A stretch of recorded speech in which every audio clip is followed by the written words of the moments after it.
In this video, we're going to be talking about the extremely useful layer blend if sliders in Photoshop.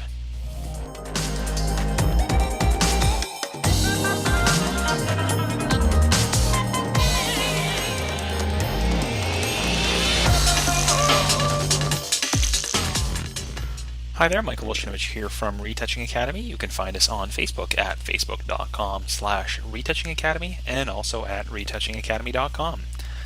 So today we're going to be talking about a feature within Photoshop that is extremely useful, and actually a lot of people don't really know that it's there, but it's very powerful and will save you a lot of time if you know the context that it's useful in.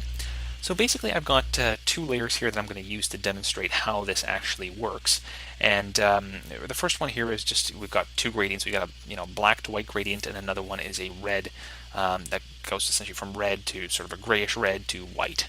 And below that we have this solid blue to white gradient layer.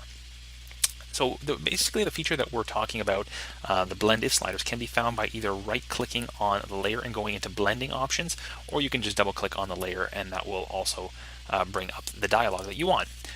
So basically the dialog itself, the blend if sliders are found down here in this bottom portion, and you'll primarily be using blend if on gray. I mean, you can use it on any of the color channels, but you very rarely do that. Generally you're using it on the gray level. So essentially it's how much darkness within that color is found. So if you took that color and you desaturated it completely, what level of darkness or lightness do we want to apply a particular layer to? So the blend if actually breaks down into two sliders. The first one is essentially talking about the current layer, whatever layer we're applying the blend if to, and the bottom slider is fetching out the information from the underlying layer. So essentially what happens is if we start bringing these sliders over, what we're saying is clip that layer from a particular area. So if we actually start dragging it from this end here, we see that we're not applying anything from our active layer that is lighter than this area of gray, essentially this amount of gray.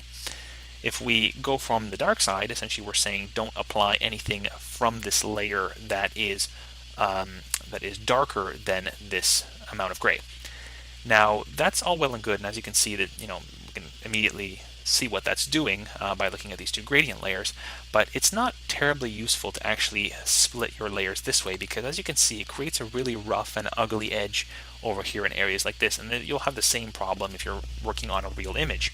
So for that reason, if you hold down the Option key and you actually start dragging these, you can separate them out into essentially almost like a feathered edge. So rather than creating harsh transition, it will smooth the transition between those areas. So now with Option held down and we start dragging this, we see that it's applying that gradation much more smoothly, and this is basically just serving as a cutoff point. So we can still use this in combination, but you definitely want to split the slider at least slightly in order to provide a smoother transition. Now we can do the same thing with the underlying layer. So for example, we want to let the underlying layer dictate what is going to come through. We can do the same thing here. So we can essentially use this, and now we see that anywhere where the underlying layer is darker than this amount of gray, then this top layer won't show.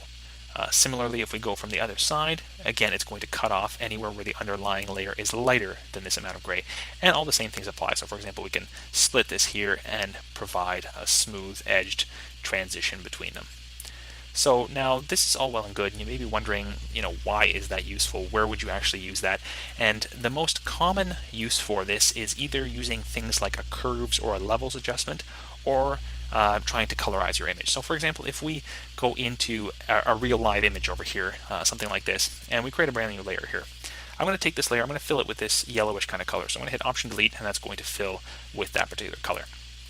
Now we're going to change our layer to color blend mode, so essentially we actually see a portion of our underlying layer. Now let's say we want to only apply this color to the highlights of our image. So essentially it's the brightest areas. So right here the highlights within the skin, maybe the highlight in the back of the in the actual background, and maybe some on the knees here. So to do that, normally what we'd have to do, we'd have to create a layer mask in here and either use Apply Image to add a layer mask to that, adjust it with a levels adjustment, or use channels-based selections to build that mask.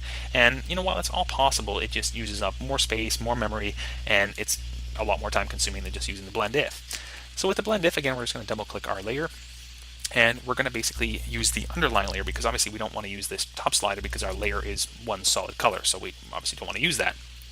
So essentially, again, what we're doing is we want to actually clip the shadows off, so we don't want it applying at any point in the shadow. So if we actually start dragging this, we can immediately see that it's already only starting to apply to certain areas. So again, we want to find a decent place to cut this off and then split our slider because again, this looks absolutely awful. So now if we split it and we start dragging down, we see that quite smoothly it's applying that color to just our highlights.